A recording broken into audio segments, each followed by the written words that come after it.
ကိုရင်သွေးရဲ့နောက်ဆုံးချိန်ကိုရင်နာစွာနဲ့ဖြတ်တန်းခဲ့ရတဲ့ဖခင်တူ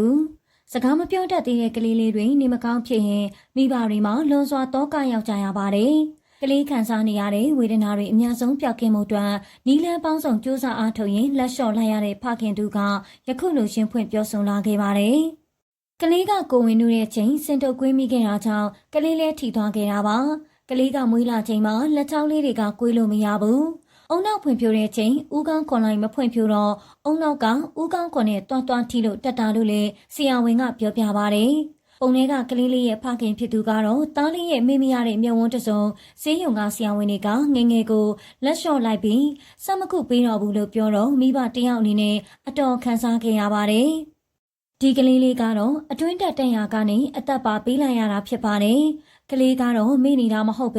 အတွင်းတက်တန်ရာကနေတတိမလဲလာခဲ့တာဖြစ်ပါတယ်။အဲဒီကနေဆေးရုံထက်တော့နှာခေါင်းပိုက်ထည့်ပြီးမှကလေးကနှလုံးခုန်ရက်ရန်လာတာဖြစ်ပြီးအရေးပေါ်တက်ငယ်နီးတွေနဲ့ဆရာဝန်တွေကလှုပ်ပေးပေမဲ့နှစ်ခါလောက်လှုပ်ပြီးမှဆရာဝန်တွေကနောက်တစ်ခါဆိုမလှုပ်ပေးတော့ဘူးလို့ပြောလို့အိမ်ပြန်ခေါ်လာတာပါ။အဲကနေအိမ်ရောက်မနက်9 နာရီမှဆုံးသွားတာပါ။ကလေးကတာမန်ကလေးလိုလည်းမဟုတ်တော့ခံနိုင်မရှိတာလည်းပါပါတယ်။တားရဲ့တားနာကိုကန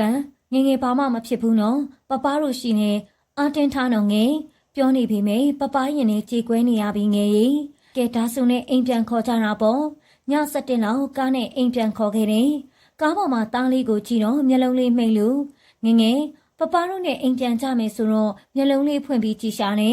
ဒီပုံတွေကလိုပါပဲဒီမျက်ဝန်းလေးကိုပပဘယ်တော့မှမေ့မရဘူးတားငယ်ရီငငယ်ရီဒီနေ့ကပပမွေးနေ့ဆိုပေမဲ့တားငယ်လေးထွက်သွားတာတစ်နှစ်6လပြည့်တယ်နေလ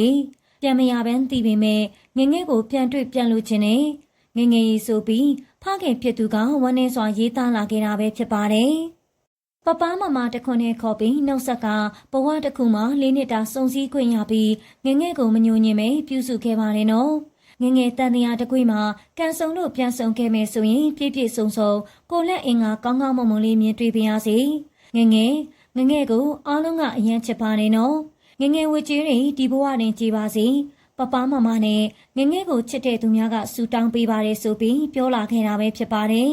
်အဆုံးထိကြည့်ပေးလို့အားလုံးကိုကျေးဇူးတင်ပါတယ်နောက်ထပ်ဗီဒီယိုလေးမှာပြန်တွေ့ကြပါမယ်ရှင်မြင်းဒီကုန်းတစ်ဝိုက်နေထိုင်သူများနဲ့လမ်းသွားလမ်းလာများကိုအတင်းလက်ထားပြီးအလူခံနေတဲ့တူရောင်ဖုံးကြီးအားလုံးမင်္ဂလာပါဒီဗီဒီယိုလေးကတော့မြင်းဒီကုန်းနဲ့အနီးနားက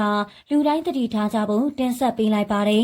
်ဒါကတော့လက်ရှိရန်ကုန်မြို့တော်တော်များများမှာဖုန်ကြီးရောင်ဆောင်ကအလူခံနေတဲ့ဖုန်ကြီးထုတွေများလာခဲ့တာပါဖုန်ကြီးဦးစင်းစစ်တွေကအလူခံချင်းလေးထမရှိပဲသင်္ကန်းချုံကအယောင်ဆောင်လူခံနေကြတာပဲဖြစ်ပါတယ်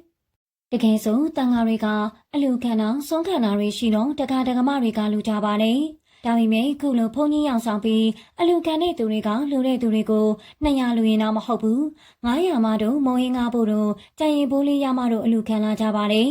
ဒါပြင်ပိုဆိုးတာကတော့မပေးရင်သင်္ကန်းချုံနဲ့ဆဲသွားတဲ့သူတွေလည်းရှိပါသေးတယ်ဒီလိုမျိုးဘုံကြီးတုရှိလာတာကသာသနာတော်ကိုညှိုးနှံသွားစေနိုင်တယ်လို့ရန်ကုန်မြို့ရှိလူစီကားရနေရာများမှာဘုံကြီးများကဲ့သို့ဝစ်စားကအလူခံနေမှုများပုံမများပြလာပါတယ်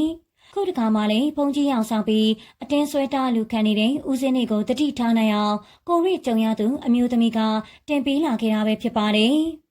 မြင်းဒီကုန်းလေးတယောက်တည်းတွန်းတက်တဲ့သူတွေနဲ့အားလုံးတတိထားကြဖို့ပ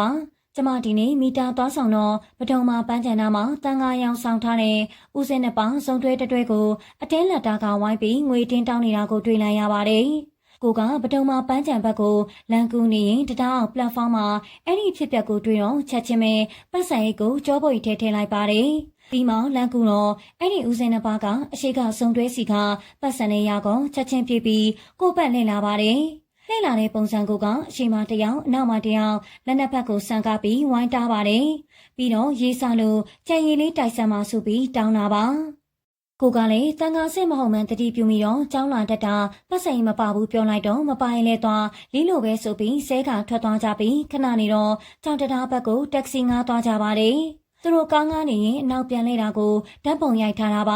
ါပြီးတော့စမ်းချောင်းလမ်းဘက်ကိုဆက်လျှောက်သွားနေတော့ကားကမောင်းလျက်နဲ့ကားပေါ်ကနေနင်တတိထားနေကောင်းမဆိုပြီးလှမ်းချင်းသွားပါသေးတယ်။ဒါကြောင့်အများတတိထားစီရန်တင်ပေးတာပါ။ကိုလည်းမိန်းကလေးတယောက်တည်းသွားနေတော့ကြုံလိုက်ရပေမဲ့မကြောက်ပါဘူး။ဒါကကြောက်စရာမဟုတ်ပါဘူး။ ဥပဒေမဲ့ရင်ဥပဒေကိုကိုယ်တိုင်ဖန်တီးမယ်ပြောလို့မရဘူးဒါကနေကင်းကြောင်တောင်ကြီးမို့ညဘက်ဆိုလက်ရဲဆက်ရင်ဆွေးလာရလာလို့ကောင်းလုံနိုင်ပါတယ်အချင်းဒီကိုချင်းထိန်မှာကျန်ရီ1500တန်တစ်ခွက်ကြောင့်ဝယ်မတောင်းနိုင်ဘူးတက္ကစီတော့9600ပေးပြီးစီးတယ်ဆိုကြတဲ့ကတန်ကားရောင်ဆောင်အောက်တန်းစားတွေပါပပလစ်နဲ့တင်တာမို့ကန်ကောင်းပြီးဦးစင်းတို့တွေလည်းတပည့်တော်မကြောက်ပါဘူးလို့မြို့နယ်မနက်မှာလှုပ်ရှားနေတဲ့ဖုန်ကြီးတူတွေအကြောင်းပြောပြလာခဲ့တာပဲဖြစ်ပါတယ်ခုကြည့်နေတဲ့သူတွေကရောဒီလိုဖုန်ကြီးတူတွေနဲ့ကြုံဘူးကြပြီလားအမြင်လေးကိုလည်းပြောပြပေးခဲ့ကြပါအောင်ရှင်အဆုံးကြည့်ကြည့်ပြီးလို့အားလုံးကိုကျေးဇူးတင်ပါတယ်ရှင်ကိုရင်သွေးရဲ့နောက်ဆုံးချိန်ကိုရင်နာစွာနဲ့ဖြတ်တန်းခဲ့ရတဲ့ဖခင်တူစကားမပြောတတ်သေးတဲ့ကလေးလေးတွေနေမကောင်းဖြစ်ရင်မိဘတွေမှာလွန်စွာတောကရောက်ကြရပါတယ်ကလေးခံစားနေရတဲ့ဝေဒနာတွေအများဆုံးပျောက်ကင်းမှုအတွက်နီလန်းပေါင်းစုံစူးစမ်းအားထုတ်ရင်လက်လျှော့လိုက်ရတဲ့ဖခင်တူကယခုလိုရှင်းဖွင့်ပြောဆိုလာခဲ့ပါတယ်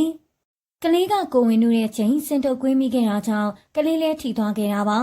ကလေးကမွေးလာချိန်မှာလက်ချောင်းလေးတွေကကွေးလို့မရဘူးအုံနောက်ဖွင့်ပြတဲ့ချိန်ဦးကောင်းခွန်လိုက်မဖွင့်ပြတော့အုံနောက်ကဦးကောင်းခွန်နဲ့တွန်းတွန်းထီလို့တက်တာလို့လေဆရာဝန်ကပြောပြပါတယ်။ပုံထဲကကလေးလေးရဲ့ဖခင်ဖြစ်သူကတော့တားလေးရဲ့မိမိရတဲ့မြုံဝန်းတစုံဆေးရုံကဆရာဝန်တွေကငငယ်ကိုလက်လျှော့လိုက်ပြီးစမခုပေးတော့ဘူးလို့ပြောတော့မိဘတယောက်အနေနဲ့အတော်ခံစားခဲ့ရပါတယ်။ဒီကလေးလေးကတော့အတွင်းတက်တက်ရာကနေအသက်ပါပေးလိုက်ရတာဖြစ်ပါတယ်။ကလေးကတော့မိနေတာမဟုတ်ပဲအတွင်းတက်တက်ရာကနေတတိမလေးလာခဲ့တာဖြစ်ပါတယ်။အဲဒီကနေဆေးရုံတက်တော့နှာခေါင်းပိုက်ထည့်ပြီးမှကလေးကနှလုံးခုန်ရက်ရင်လာတာဖြစ်ပြီးအရေးပေါ်တက်ငယ်နည်းတွေနဲ့ဆရာဝန်တွေကလှုပ်ပေးပေမဲ့နှစ်ခါလောက်လှုပ်ပြီးမှဆရာဝန်တွေကနောက်တစ်ခါဆိုမလှုပ်ပြီးတော့ဘူးလို့ပြောလို့အိမ်ပြန်ခေါ်လာတာပါ။အဲကနေအိမ်ရောက်မနက်9 နာရီမှဆုံးသွားတာပါ။ကလေးကတာမန်ကလေးလိုလည်းမဟုတ်တော့ခန္ဓာရင်မရှိတာလည်းပါပါတယ်။တားရဲ့တားနာကိုကန်ငငယ်ဘာမှမဖြစ်ဘူးနော်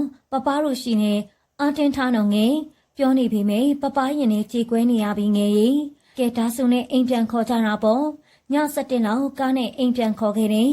ကားပေါ်မှာတားလေးကိုကြည့်တော့မျက်လုံးလေးမှိတ်လို့ငငယ်ပပတို့နဲ့အိမ်ပြန်ကြမယ်ဆိုတော့မျက်လုံးလေးဖွင့်ပြီးကြည့်ရှာနေဒီပုံတွေကလိုပါပဲဒီမျက်ဝန်းလေးကိုပပဘယ်တော့မှမေ့မရဘူးတားငယ်ကြီးငငယ်ကြီးဒီနေ့ကပပမွေးနေ့ဆိုပေမဲ့တားငယ်လေးထွက်သွားတာတစ်နှစ်6လပြည့်တယ်နေလေ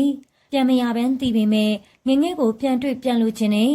ငငယ်ရေးဆိုပြီးဖခင်ဖြစ်သူကဝမ်းနေစွာရေးသားလာခဲ့တာပဲဖြစ်ပါတယ်။ပပမမတခွန်းနဲ့ခေါ်ပြီးနှုတ်ဆက်ကဘဝတစ်ခုမှာ4 နှစ်တာစုံစည်းခွင့်ရပြီးငငယ်ကိုမညှို့ညင်ပဲပြုစုခဲ့ပါတယ်နော်။ငငယ်တန်တရားတစ်ခွေမှာကန်ဆုံလို့ပြန်ဆုံခဲ့မယ်ဆိုရင်ပြည့်ပြည့်စုံစုံကိုလက်အင်္ဂါကောင်းကောင်းမွန်မွန်လေးမြင်တွေ့ပါရစေ။ငငယ်ကိုအားလုံးကအယံချစ်ပါတယ်နော်။ငငယ်ဝကြေးတွေဒီဘဝနဲ့ကြည်ပါစေပပမမနဲ့ငငယ်ကိုချစ်တဲ့သူများကဆူတောင်းပေးပါတယ်ဆိုပြီးပြောလာခဲ့တာပဲဖြစ်ပါတယ်အဆုံးထိကြည့်ပြီးလို့အားလုံးကိုကျေးဇူးတင်ပါတယ်နောက်ထပ်ဗီဒီယိုလေးမှာပြန်တွေ့ကြပါမယ်ရှင်